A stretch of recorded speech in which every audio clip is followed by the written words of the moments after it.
All right, guys, so another harness video. This will be the third harness I've made. So I just want to thank you guys for reaching out to me. I've gotten tons of messages, people wanting me to build them harnesses and all that. So yeah, it's been pretty cool. So this particular harness, I wanted to go over it in a video because it's a little bit different than all the other ones I've been doing, including this car. This one is going to be using the distributor for the cam and the crank. Okay, so we got the harness done. It's over here hanging on the parachute. It's all set, all ready to go, ready to plug and play. So, but the first thing I want to do is just kind of show how you're going to set up your distributor, how you're going to stab it, and then some of the settings you're going to put in your trigger and your cam sync and all that. So what you're going to do is basically to start, you're going to get your motor on top dead center on the number 1 cylinder. You're basically going to just get your balancer on 0, and your cams are going to be pointed straight up. Okay, so then you're on top dead center on number 1. And then I actually put marks on the on this gear here to make it really easy to line up. Okay, so you got your 2 white marks.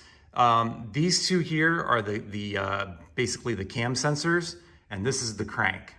Okay, so this is 24 teeth, and you put in the ECU that it's a 12 tooth. So what it does is the ECU calculates, it divides 24 and turns it into 12, which is what the original GTEs use, a 12 tooth wheel.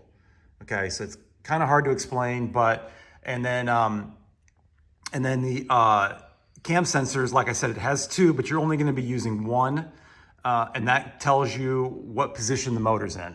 Okay, so if you were to have the distributor on here, this would be pointing at number 1 cylinder right now. So that's pretty much how it's set up. And so when it swings around, it's going to catch this tooth here. And you can't see it, it's kind of behind there, but it's going to catch that and trigger the cam. Okay. As far as the guy who's buying this, he doesn't have to worry about it because I'm going to send him this file. And as long as he stabs the distributor just like this to where it lines up, these 2 white dots line up, and you're at top dead center, and your cams are pointed straight up, it should fire right up. Okay. I had to do a lot of playing around with it, different settings, and with my timing light, and I had it, it was kind of tough to get dialed in. I've never done this before, so it was a little bit of a learning curve. Okay. So anyway, let me grab the harness, we'll plug it in, and I'll show you some of the settings and we'll fire it up. Okay guys, so you get it up here. Like I said, this is where your ground's gonna be, roughly. Okay, and then you have your ground to the head, that's gonna go on this side. You also have, hopefully this camera is in the right position.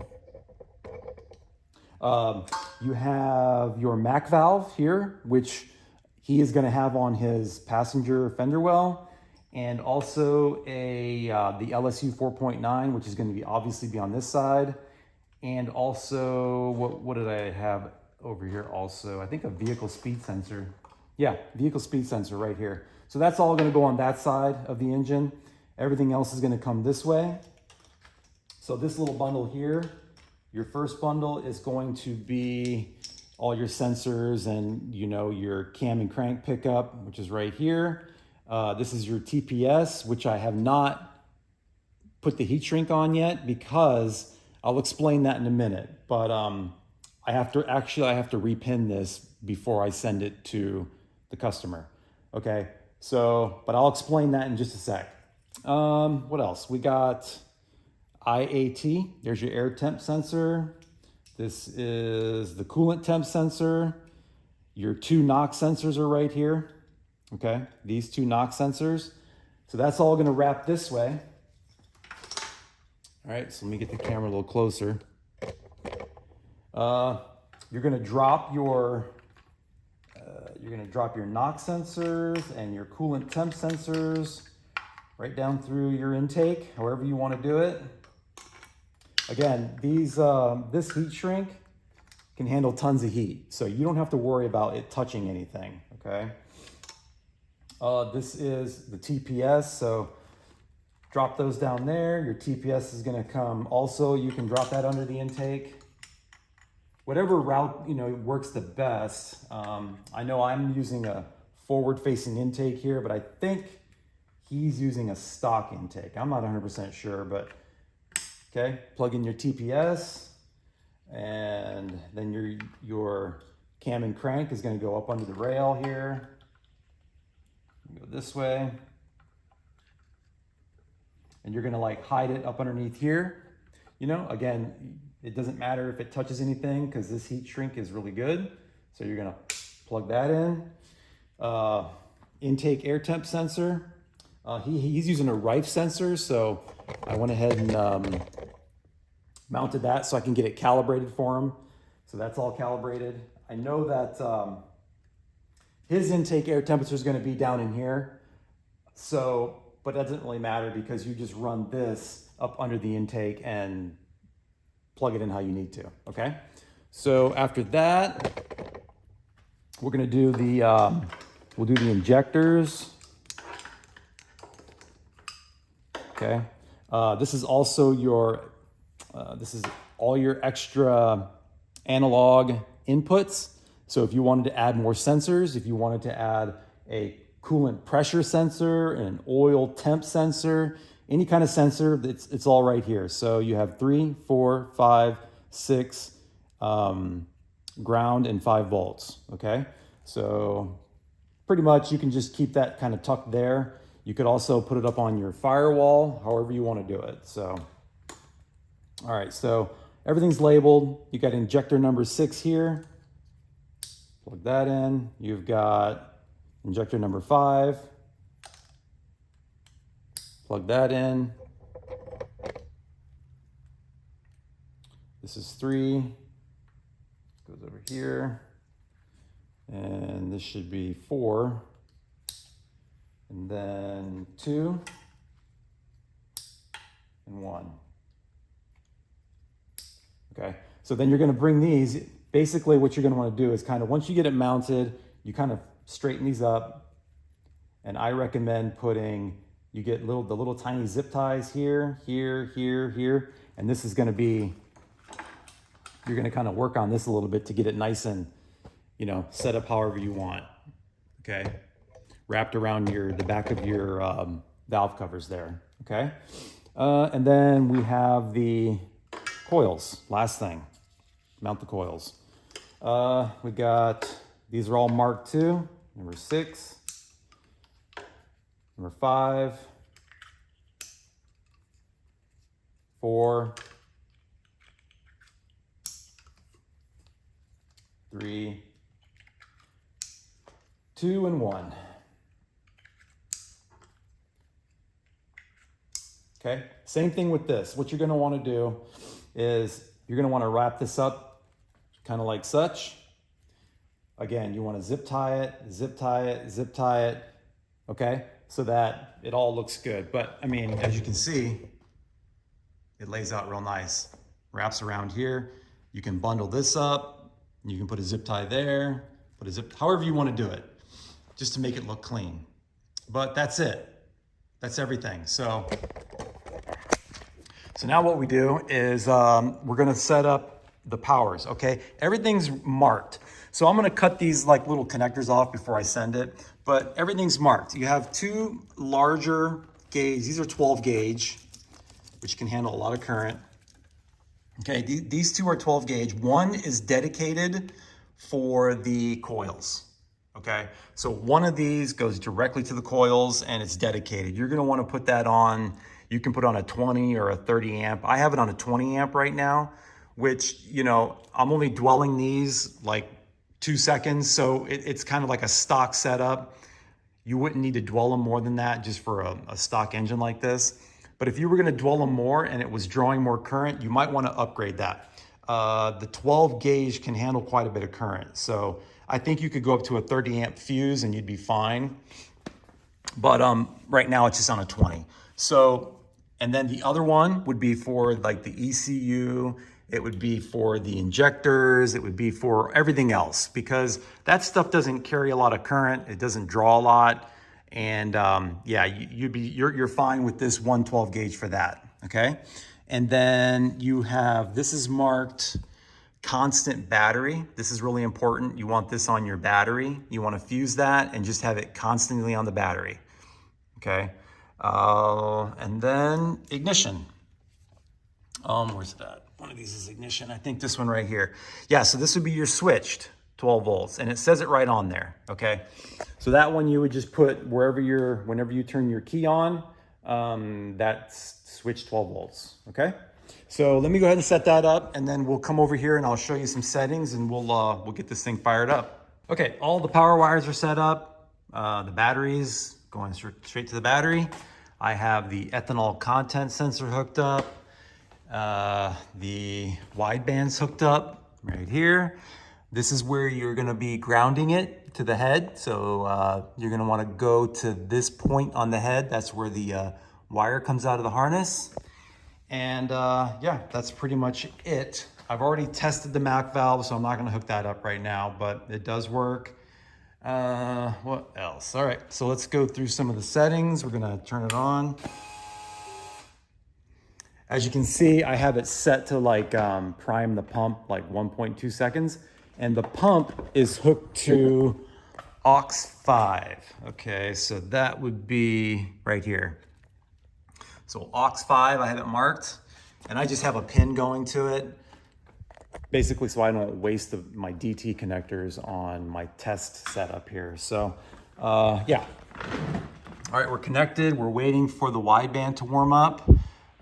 You can see we got our battery voltage, we got our ethanol content, and you see the wideband warmed up. 16% ethanol content, so that's pump gas, okay? And I tested it with some ethanol, just straight ethanol, and it worked. So it went up to like 70% ethanol content when I put just E85 in there, okay? Yeah, this is where I was, on this right here, I was testing the boost controller. So that works. We can get rid of that. So I'm also using stock like Ford injectors. So these injectors are from like an F-150.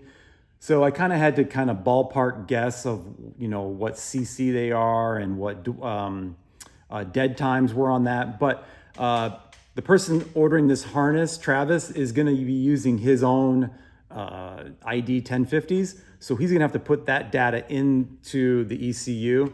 I mean, I can guess on that, but he's gonna wanna kind of play with that himself and play with his VE table and all that. So I'll leave that up to him. But what else? You can see the TPS. We'll go and, you can see it moving. What else? Yeah, we got the IAT and the coolant temp sensor calibrated. So the coolant temp sensor is a LSX coolant temp sensor, which you can get those on like low dollar motorsports, or you can pretty much get them anywhere.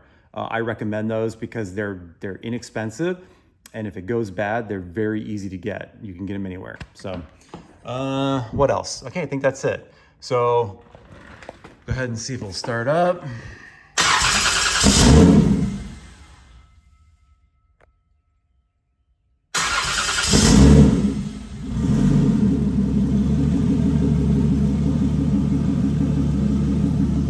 A little bit cold this morning, so it took a second to start up.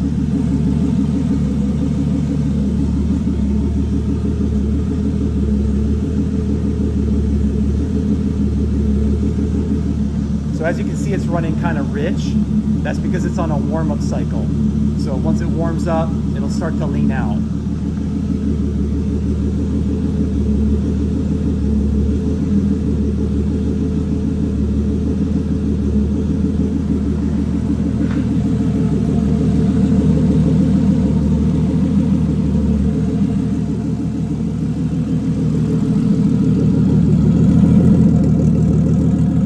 Okay guys, so here's the trigger settings. I'm gonna send this file over to Travis so he can just plug this into his ECU. So he won't have to mess with any of this, but I'm just kind of showing that, you know, once this is set up, The first thing you're gonna wanna do, even though I've done it on this motor, okay, the first thing you're gonna wanna do is lock the ignition angle to 10 degrees, and you're gonna wanna put a timing light on this. Okay, so when you get it fired up, you're gonna need to make like some kind of jumper, basically to go between your coil, okay, and your plug. And then you're gonna get your timing light, clamp that on there, and you're gonna wanna make sure it's at 10 degrees. Okay, so that way the ECU and the engine, they're on the same page, okay? That's very, very important. It's the first thing you're gonna wanna do.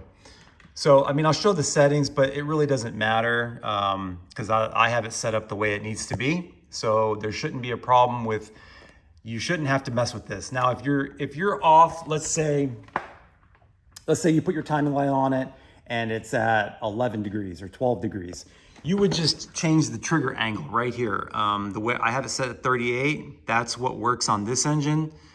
So if you're at 11 degrees timing and you have it locked at 10, you would play with that number up and down, you know, one number at a time until it comes into where you want it.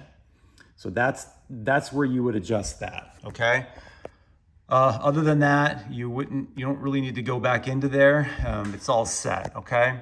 So other settings, I have the, we'll go to sensor setup and let's go to the oxygen sensor. So that's on LSU 4.9, it's on gasoline. Always active. You can do always active, or you can do only when it has RPM. I do always active just because I want to see it. I want to see it warm up, and then that's when I usually start the engine. I like to do that just so I know where my AFRs are as soon as I start it. Okay, but you know, you can mess around with that, choose whatever you want. Get rid of that, and then we'll go to the IATs. These are all calibrated. This is for the Rife sensor, the IAT Rife sensor, the coolant temp sensor. That's set up. You shouldn't have to mess with those. Map. So we'll check out the parameters on the map. We're using the built-in map sensor. So if you were to put an external map sensor, you would just uncheck that. And then it should give you options as far as how you want to set that up. Okay, get rid of that. We're not using any of those, but if you were to add pressure sensors, you could hook it up, you could set it up through that. All right, let's get rid of this. Then we'll go to outputs. This is the fuel pump. We have that on aux 5. And it primes for 1.2 seconds. So we have that, and you can test your fuel pump too, right? If you invert the output, you can hear the fuel pump start. So we get rid of that. That's pretty much it. Boost is on, we have that on the aux 6, which is the MAC valve, which is already plumbed over there, and it's marked MAC valve. So when you go to set up your boost controller, that's where you're gonna hook that up. And then I'm not gonna go into all the settings and all that. That's totally up to you and your tuner to do that. Flex fuel, did I already say that? I think I did. But that's all, that's enabled, okay? I don't have it blending anything. So if you wanted to set that up for blending, blending your ignition table, blending your VE tables, you got to check all those boxes, but your tuner, whoever that is, should know how to do that, okay? And that's pretty much it. That's pretty much it. So, once you get it running, you're gonna play with your VE table to get your lambdas in the area you want, your warm-up enrichments, after start, warm-up, so you can play with that. I have it warming up, you know, how I like it, but you can play with that however you want. You know, if it's better for you to warm up quicker or slower, whatever, I don't know. But again, this is just, I'm just kind of going over a few things. All this other stuff would be for your tuner to get in there and really mess with it. I mean, I think Travis is going to be tuning his own stuff, so he's going to have to go on and, you know, do all the research, go through YouTube videos and on how to do all that. Okay, so yeah, let's fire it up again.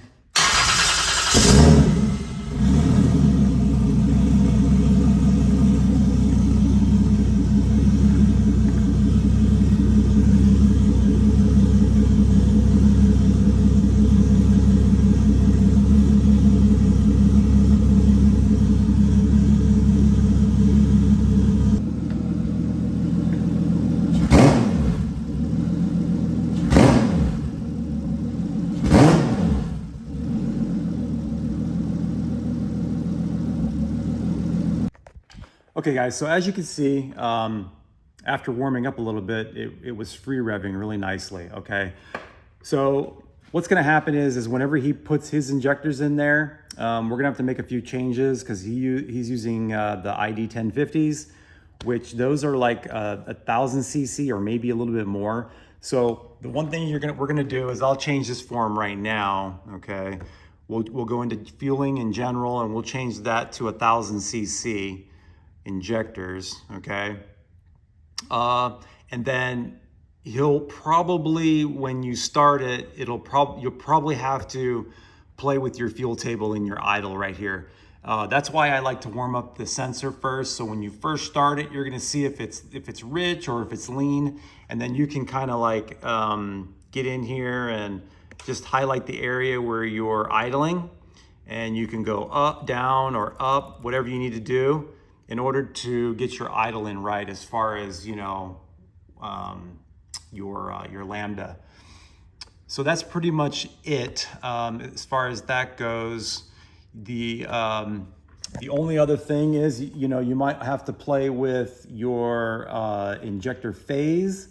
Right now, these injectors here work best in this phase. So injector phase is basically like when the injector fires based on where the angle is of the engine. So you ideally at idle, you kind of want your injectors to fire right before the valve opens. That's kind of the best scenario as far as efficiency goes. But different injectors require different things.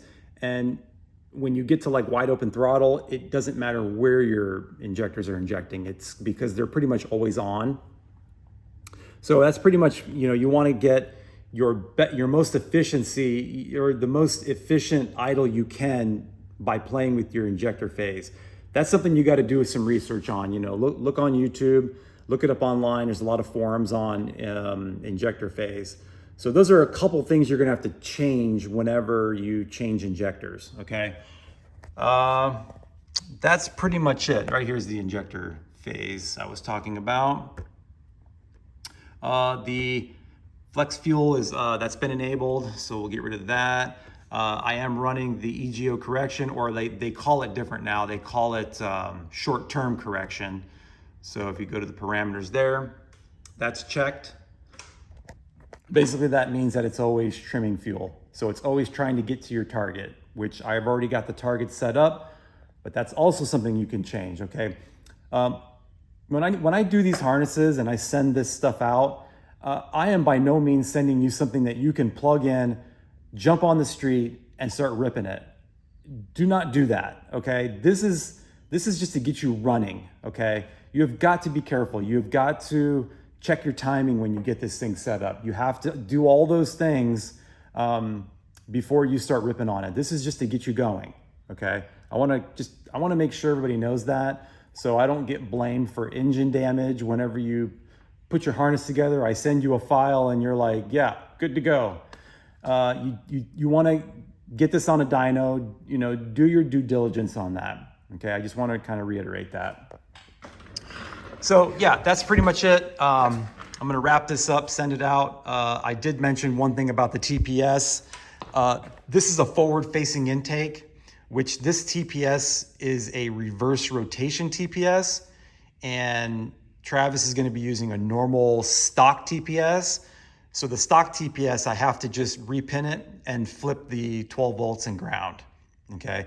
And then it'll work for him. But in order for to get the reverse rotation to work, you have to flip the 12 volts and ground. So that's the reason why I haven't buttoned this up yet, but I'll go ahead and do that. And yeah, it'll be good to go. I'll test it on one of my stock TPS, okay? Because this is a normal rotation, that's reverse rotation. So that's why I'm doing that. So anyway, that's gonna do it for this video. Again, thanks to everybody reaching out, asking about harnesses and their project. So if you want to get a harness done, just reach out to me, social media or on my Instagram, or you can email me through the YouTube channel. I check my email all the time. So anyway, that's gonna do it. Hope you all learned something, and yeah, check y'all later.